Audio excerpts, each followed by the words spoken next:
Battlecast is a pretty popular game nowadays, and as we know, it got its popularity through different reasons.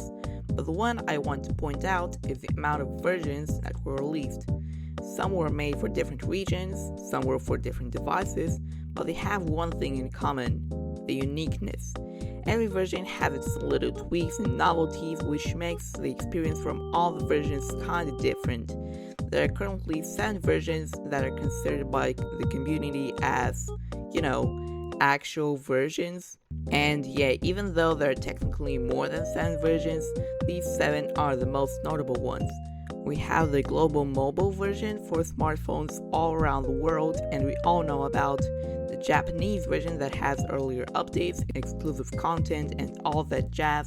The Korean and Taiwanese versions, which only have a bit of exclusive content and are really similar to the global version. Battlecast Unite for Nintendo Switch, which costs real money to buy, $20 to be exact, barely has any updates, less content, but it's much easier and gives a lot of resources compared to the mobile versions. Nyanko Great War for cell phones that also cost real money, and it was the very first version out of all, which reflected in lackluster content. But we forgot a single version, a version that barely anyone talks about, a version last full video about was uploaded 8 years ago, a version so hard to access that it requires original hardware, since you need 2 screens to play it. And this is the best opportunity to make a video about this version, as this year it is its 10th anniversary. I'm talking about the Battlecast Pop, the most forgotten version of the Battlecast.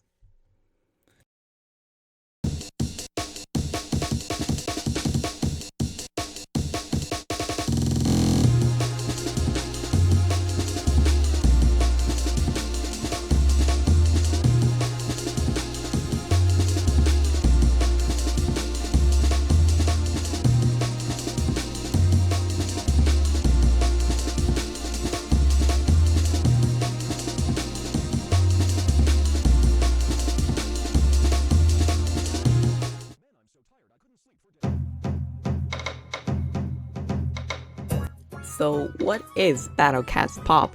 Battlecast Pop is a version of Battlecast made for Nintendo 3DS. It was only released on 3DS eShop for $10, and you could call it lost media since the 3DS eShop shut down in March of 2023. But with the 3DS now being dominated by modders, you can now access it again. Legally, of course. But why couldn't you use an emulator or something?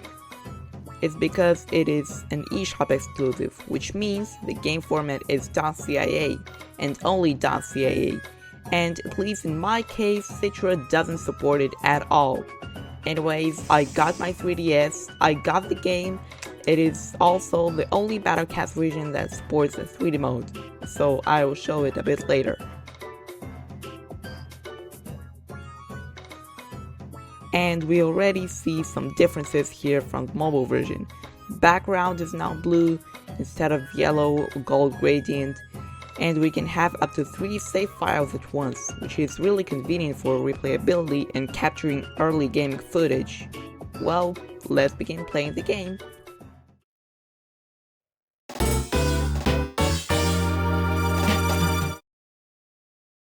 We start with Korea, what a classic, and yeah, we have a shit ton of stuff to talk about here.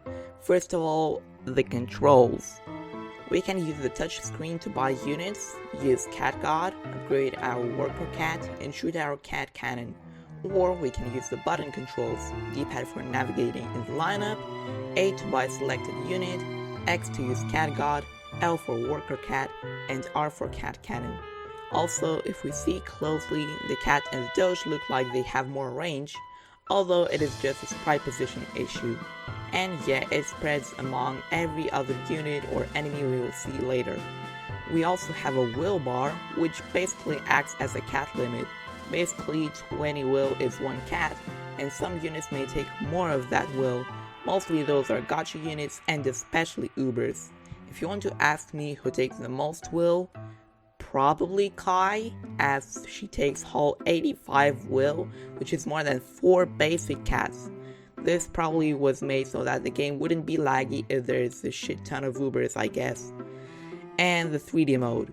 It works, although I can't show it on camera since you probably don't have a 3D screen to see it. Also, no superior treasure in Korea. In fact, we will be able to get treasures only after Japan. The first levels are pretty much identical to the mobile version, except for the unique background that is here and there. And then we reach Japan. We are ready to unlock the gacha and... yeah, just kidding. So basically it unlocks later on in the game, and no, not at the end of chapter 1, thank god. Well, let's keep going further. And we reach Saudi Arabia. Why this stage is important? Because after beating it, we unlock the gacha. Hooray! Wait, why are there arrows on the bottom screen? Why the fuck cat machine is called Cat Mecha? Ogre Cat? What the fuck? Okay, I think it is the perfect time to explain what the hell is going on here, as I'm sure you also think I'm playing a bootleg version, but nah, it's official. Basically, we only have 5 banners, and all of them are available constantly after unlocking them. After unlocking the gacha, we get the first banner, Dynamite. It only has 5 Ubers, and yeah, every banner will have only 5 Ubers. The gacha costs only 3 Katru per roll, but the more banners we unlock, the more expensive the new ones get, all the way up to 5 cat food. Yeah, this is hilarious. We also can open multiple tickets at once, and this is really damn convenient as rare tickets are as common as cat food here, so thanks for that. Also, the gacha units are based on the gacha from 4.0, so no belly dancer, no fiend cat, no rover cat, and even no seafarer or psycho cat. But there is real cat, which is funny because there are no aliens in this game. Also, no cat food as well, which means stuff like Bishop and Pogo Cat are completely useless. But what about those Uber names? Why are they different? Probably they were again based off old battle cats back from 2014 to 2015, or they just changed them to make them shorter as the max length of the unit name here is under 15 characters or so. Also, don't worry, cat storage is still here and it works the same as the mobile version. I think that's all I should explain here, so let's open some.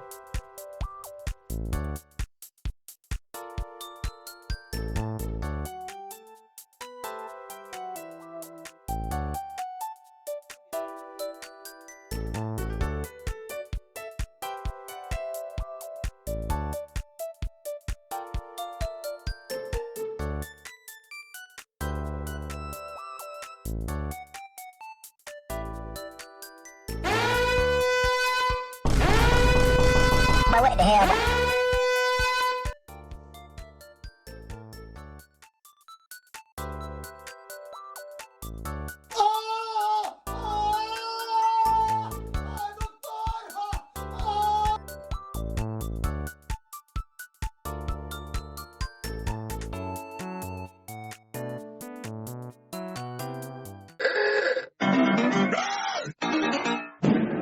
Bacon burger.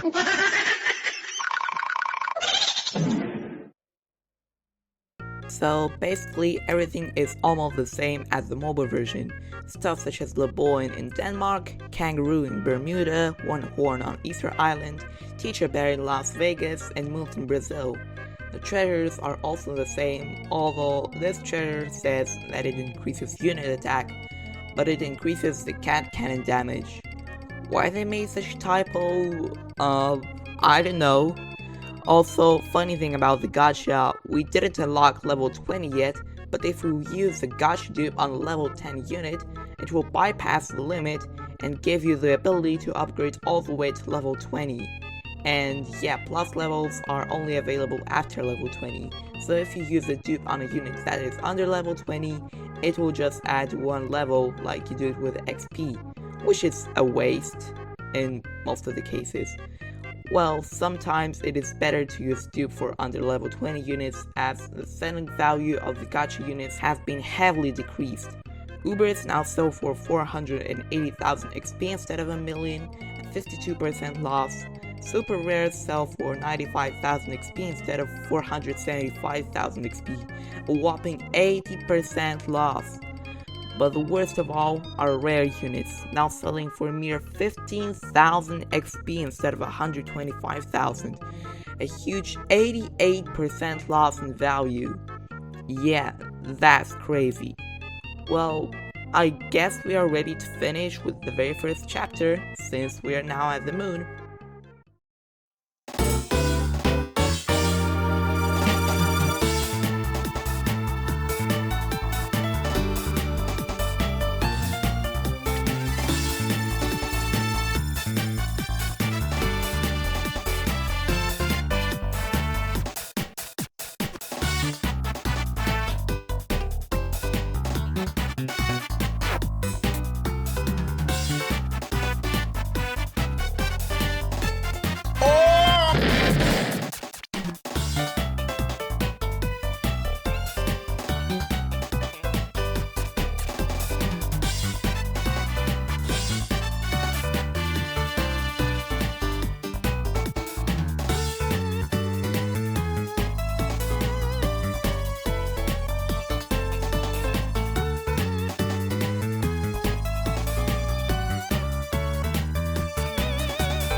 We got so much stuff after beating chapter 1, like 6 whole rare tickets instead of 3 like in the mobile version, a new banner in Goku War Gods, challenge battle, and a new chapter. I wonder what is the second chapter going to be about. Wait, are you kidding me? But first, I want to talk about challenge battle a bit since it has its own neat little quirks. When you enter the challenge battle, you straight up enter a stage, no menus or anything like that, so you should assemble your lineup as some other chapter first before entering a challenge battle. Layout wise, the stage remains the same, 2 Assassin's Bears at 90,000 and 10,000 base HP respectively, Shy Boys in the face at around 60,000 base HP. Basically, the stage is the same, but there is one more interesting thing here. If you reach a certain score amount, you will be granted with different rewards, ranging from XP to cat food and rare tickets. At 200 million score, you get 200,000 XP. At 300 million score, you get 3 rare tickets. At 500 million, you get 300,000 XP. At 600 million, you get 5 rare tickets. At 700 million, you get 500,000 XP, and at 800 million score, which is probably the highest you can get as my top record is 819 million score, you get 50 cat food. 50 cat food doesn't sound much, but that's 16 rolls for either dynamites or war gods. But to reach 800 million score, you'll probably use Ubers like Balrog, Ogre Cat. Why does this name even exist? Or Yukimura, or Grace Cast later on. Also, did you see that we also have versus mode there? Yeah, it won't work for me as it requires local connection, which means you need 2 systems with each of them having a copy of the game, which is really hard to do, and no online support or something like that, so it basically renders versus mode useless. It still technically works, but nah thanks, I'm not buying a second 3DS to test it out. Maybe sometime later, but definitely not right now. Okay, anyways, where were we again? Yeah, the second chapter.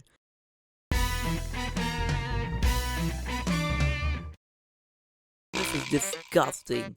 Like, it makes no sense dominating Japan even though you already dominated it as well as the whole world. Like, come on. And yeah, all the treasures and bases and stage names are going to be the same as in Empire of Cats of the Japanese version. Well, let's begin with the first stage, and wait, is that the action? Are you kidding me? Spoiler alert, chapter 2 has completely unique stages, and also they introduce Stories of Legend units for whatever reason. Okay, fine, let me just... Huh? My level 10 sexy legs cat one-shots the Dachshund? So yeah, basically to compensate the fact that SOL enemies appear so early, they got severely demagnified to the point where they're as weak as those guys, if not even weaker. Yeah, this is how chapter 2 is going to work. My god. Funny thing here, this chapter also introduces special cat food cats. But there should be a catch, right? Of course there is, but I'll tell about it a bit later. Anyways, we already saw Dachshund a bit before, so what about other enemies? Well, get ready since I'll yap a lot in this part of the video.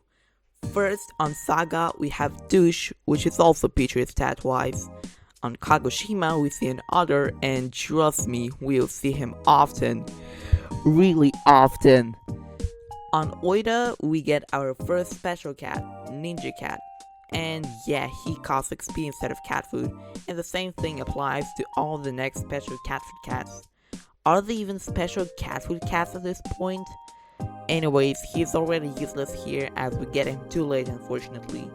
On Fukuoka, we have Saint Piggy, which is a bit tankier but still dies instantly to anything. On Kochi, we have Doge Dark. He is known for having high damage, but who cares, he is nerfed as hell. After beating a Hime, we get Sumo Cat, and he is also useless because of Tank Cat. On Tokushima, we encounter an SBK, a pretty annoying enemy at first glance, but he isn't unfortunately. On Hiroshima, we get a Chief Pang? Yeah, turns out Chief Pang here is just a normal enemy like everyone else. Why specifically Chief Pang? Like you could put Blitz in or something and it would be better, but no, shut up, here's nerd. And after beating Hiroshima, we get Samurai Cat. He exists. On Shimane, we see Kamel. Maybe they could make him a bit shout. No, who cares. On Totori, we have two new enemies, Gory Black and Master A. Finally, such duo can definitely give us an interesting stage. Kinda? It is still piss easy, but at least you need a single brain cell to beat it. On Hyogo, we get Zombie Cat, and I know what you want to ask. No, there are no cat combos, use Fish Cat bro. On Mie, we get Cats in the Box, a unit that can have some usage cases, but because of how accessible Gacha is here, just use Swimmer Cat, buddy. Okay, let's take a little break here. Did you know that there are no leaderships here? Crazy, right? So how can I quickly beat the game without time traveling? Well, we can use cat food, specifically 3 cat food per energy refill. That sounds absolutely useless, but when you realize that you have a chance to get 5 cat food or 1 rare ticket from any stage clear, you realize that we can have infinite energy and infinite rare tickets. Well, they're not infinite. If you're severely unlucky, you can be left with no cat food or energy, but that's super rare. Okay, back to Japan. On Shiga, we meet the Sloth. Who gives a damn? After beating Gifu, we get Buki Cat, and this unit is pretty damn nice, especially compared to what irrelevant stuff we got before. On Shizuoka, we have Rain D, and I mean sure, but he's currently just as useless as everyone before. On Niigata, we encounter Saliburu, and if you thought Dachshund and Otter were pathetic, then this one is miles worse. Stats wise, of course. And after beating it, we unlock Bondage Cat. Just use Fish Cat. Starting from Tokyo, we actually get kinda interesting stages with stronger enemies, and that's nice since most of the stages before were just spam shit and you win. On Tokyo, we meet Cory, our first waiver. He's pretty easy anyways, but my swimmer doesn't one-shot him anymore. After Gunma, we get Dom Cat, and he's pretty bad because Fish Cat once again. On Tochigi, we get H-Na. This stage is also pretty nice as the synergy of Gory Blacks makes the stage kinda interesting. On Miyagi, we have Boar. I just gonna say that Fish Cat exists and we will go further. On Iwate, we get Actress Cat, but since Paris Cat is a thing, who even cares? On Akita, we see Arast, and this is finally at least a tiny bit hard. Of course, it's Arast, of course he's strong, but not strong enough to withstand Paris Cats and Dragons. On Hokkaido, we have an Bro, and he's weak as hell. You may ask me why are we already at the final stage and we still didn't get Skirt Cat or Kung Fu Cat? Well, we'll get them a bit later. But finally, we can finish yapping and go for real content.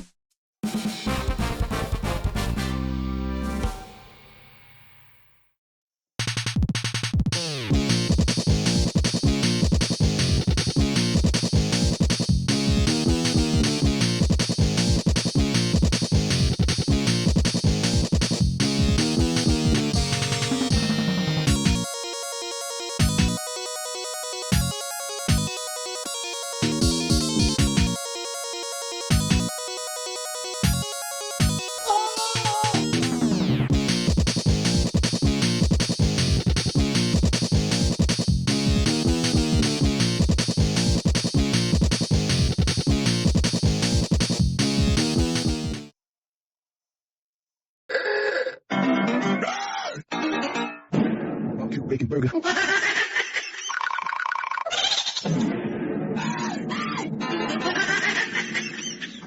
We got a bunch of stuff here as well. Valkyrie Cat, 9 rare tickets, Galaxy Gals, level 20 unknown gacha units. That's amazing. But what is the third chapter going to be about? I mean, remember when I said, well, there is real cat, which is funny because there are no aliens in this game. Clearly they should create something interesting, right? What the Yeah, Cosmos. But we don't have aliens. And you know what is the funniest thing out there? It is the first ever version to have Cats of the Cosmos, even before JP added it in 2017. Anyways, who are we going to fight against in the third chapter? Zombies? Relics? Monthly enemies? Well, nah, we won't, and instead we are back fighting the SOL enemies. Again. Man, does anyone even care at this point? Anyways, the first stages are boring, but we did get Skirt Cat on Saturn. It exists, but starting from Sun, we actually get some content. Finally, we get Dober PD, the first true hard enemy here. This stage is actually pretty difficult without preparation, but by not spamming meat shields, he died. Nice. On Uranus, we get Panties Cat. Yeah, I think this is not the best combo, guys. On Triton, we encounter Metal Hippo, which unlike previous enemies was actually buffed significantly, which is pretty weird but it makes the stage cool. But even though his damage is really high, his health is still low, so a single crit is enough. On Red Rectangle, we get Tricycle Cat. You didn't expect him? Who even cares, we are playing Battlecast Pop.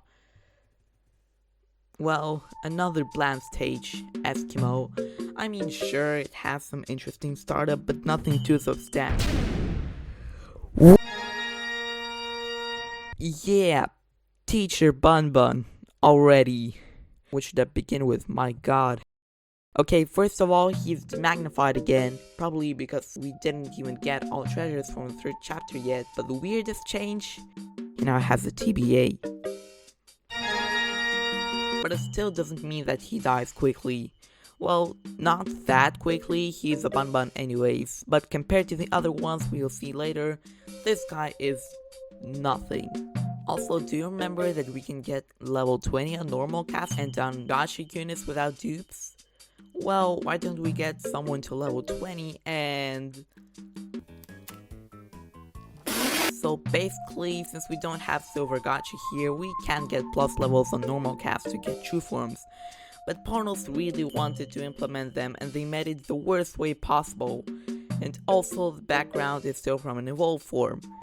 But they still function as normal cast true forms, better stats, different appearance, yeah, that's it. Calabash Nebula. Oh, so what enemy we will have here? Jackie Bun Bun? Cappy? Sunfish Jones? Can I eat a fridge? Twice? Yeah, Ponos were too lazy to make event stages, so they added a little of spice by putting them in the third chapter. and these cyclones are actually pretty demagnified. They can't one-shot anything, and their health is small but big enough to survive for a minute or so with decent preparation. After beating Calabash, we get pretty damn lot of stuff here. Kung Fu Cat, Dragon Emperors, 9 whole rare tickets. It's like I beat the whole chapter, but no, we didn't. We still have 32 stages left of pure suffering. But I decided not to gamble anything on any banner because I was getting ready for the final banner. The ones that can determine whether we will beat this game at all or not. Anyways, we still have new enemies and special cats. On Vega, we see Santin Yandam. Well, that's interesting, although his TBA is the same as the original Yandam's one. That's pretty cool that we have 2 monthly enemies now. Maybe we'll actually get Blizzard. But anyways, after beating it, we get Mr., our final special unit, and yeah, he is garbage because of Cowcat and Quazacast later, but shh, we'll talk about it later. On Deneb, we meet Meta One Horn, and he also dies from a single crit, so who cares. On Cosmic Lounge, even though the stage has no new enemies, we still get something important from there. More specifically, we can now get Quazacast, baby! Let's go! Woohoo! Yeah, now we can get them from any gacha set, which is fine. We also can get plus levels for them then. That's cool. But what's not cool is that the wiki lied to me. Ultra Souls after Cosmic Lounge, they said. And where the hell is it? Anyways, on Caillou, we meet our second Cyclone. White Cyclone. He's pretty damn hard and took me multiple tries to beat it. But with upgrading Delinquent Cat, we beat it. On Moskantak, we meet Director Kurosawa. But the stage is interesting not because of Kurosawa, but because of the amount of otters we have here. What the hell, man? And also we get extra backliners such as Master A and Kamel. They die easily, unlike Kurosawa. Either they didn't demagnify him at all, or others just hate me. But we finally beat it. And then Plumstar, the debut of Black Cyclone. I'm not kidding when I'm saying this, but Black Cyclone is the hardest Cyclone here in the entire game because unlike the other Cyclones, they didn't demagnify him. Now imagine me fighting a 1.2 million HP beast that shreds through everything. I guess I have to use a strategy that was transcended generations over generations. That's right, it's time to stack.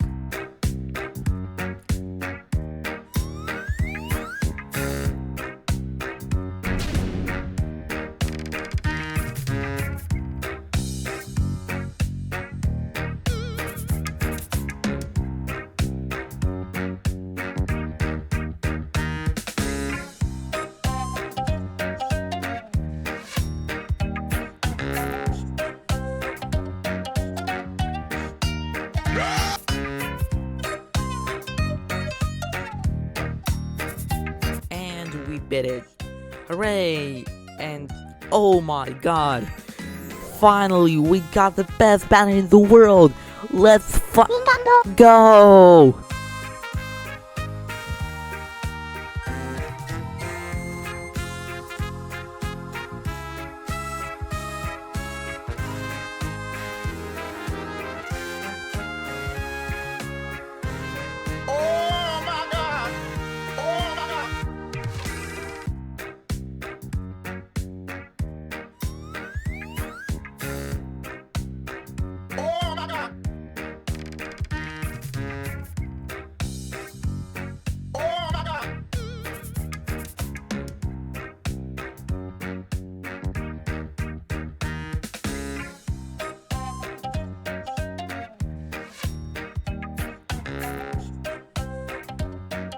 But what the hell, but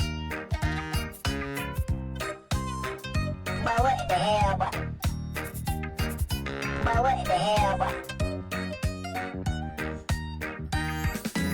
what the hell, but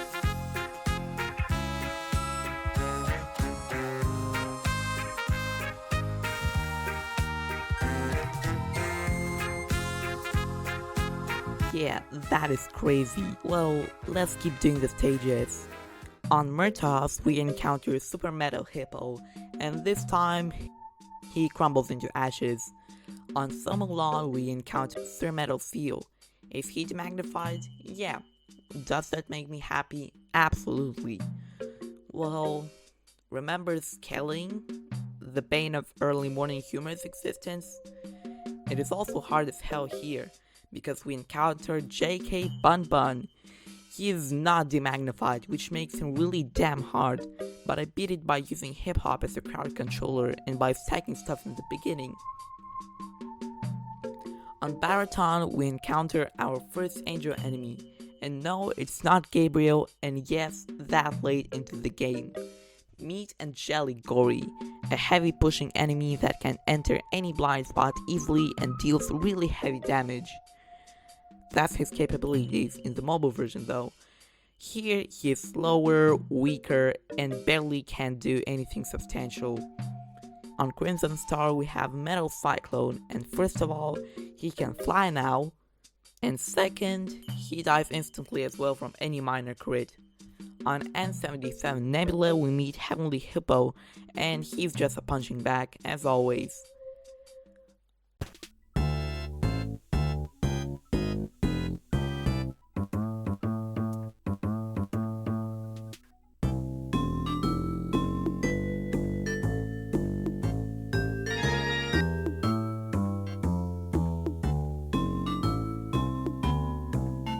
But what the hell, but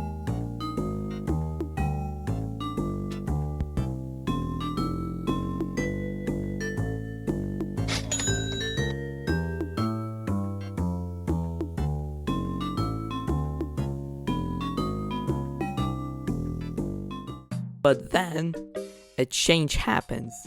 The 3 final stages, each getting harder and harder, and each of them having their own gimmick. First is Andromeda. Nothing special at first until we meet Bun Bun Black, and he's absolutely brutal, being even harder than the red counterpart, and barely being demagnified. It took some time, but I eventually beat it.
Black Hole is also an interesting one, as this is the debut of the final and the strongest Cyclone, Angel Cyclone, and unlike the previous Cyclones, this one is very brutal, not because of his pushing power, but because of the lack of counters. Mind you, at this point the only anti-angels we have are Ultra Souls Ubers, and only Kaguya and Jizzle could probably work. So what is the solution? Stacking units? That would be not enough. Getting more Craze Castle or treasures? That would work, but it would require intense grinding. So what is the solution? Well, if you saw closely, the enemies that appear with boss waves spawn later than they intended, around 0.8 seconds or so, and we can abuse that to cheese the stage, as the base health is really low. So here is the world's first cheese of Black Hole in the Battlecast Pop.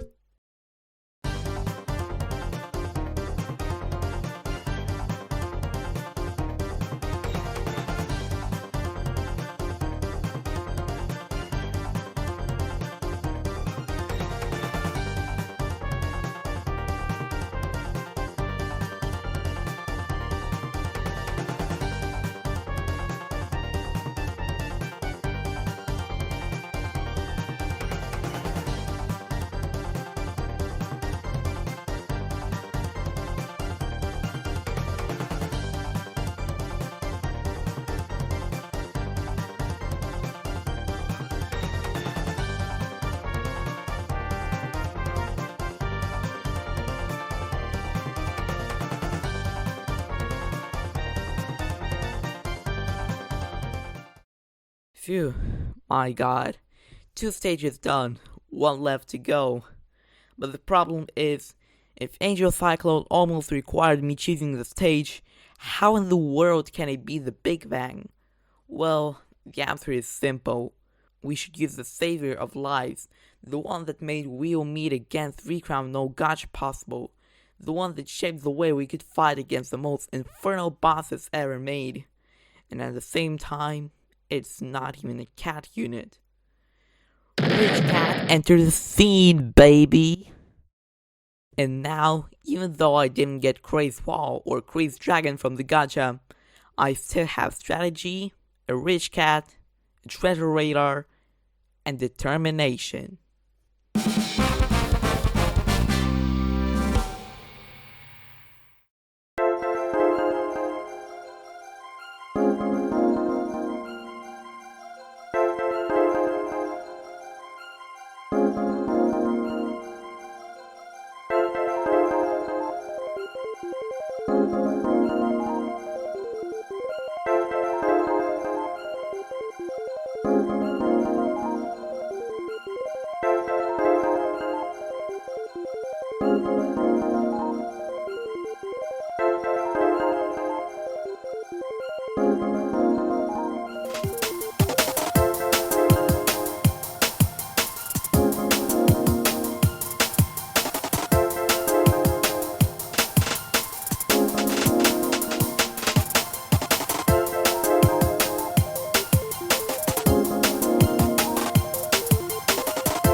You know, when I was playing Battlecast Pop, it was really an interesting experience. I was playing it basically everywhere instead of my usual battle cats. Like, I played it on my vacation. I also played it at home. I showed it to my friends, and I really liked it. It really showed me that the early game content still can be interesting no matter what. I really like Battlecast Pop for bringing me the will to experience Battlecast over and over again, because previously I barely had any motivation to do anything in the Battlecast of the mobile version, but the Battlecast Pop really made me feel sort of happier, you know. I actually don't have a script for this part of the video, so I'm just improvising here, mind you.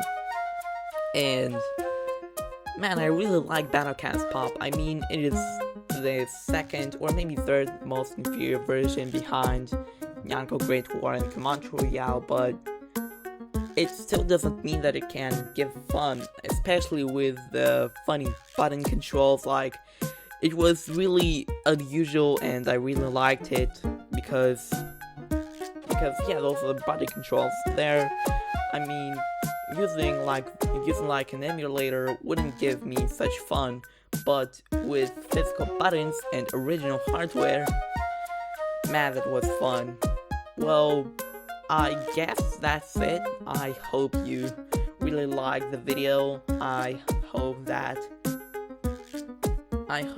really hope that you will also think of getting a 3DS and playing Battlecast Pop. Of course, not everyone wants to get like a whole system for one game, but trust me, I've been using a 3DS for over a month now, and god damn, it is a really cool handheld. So you can get a 3DS not only for Battlecast Pop, but for other games if you want to, like Mario, Zelda, Animal Crossing, all that stuff. Well, I think that's pretty much it, all I wanted to say. So I hope you have a nice day, and I hope that you enjoyed my video, and if not, well, I don't know, I might just eat a fridge three times in a row because yeah, it is funny.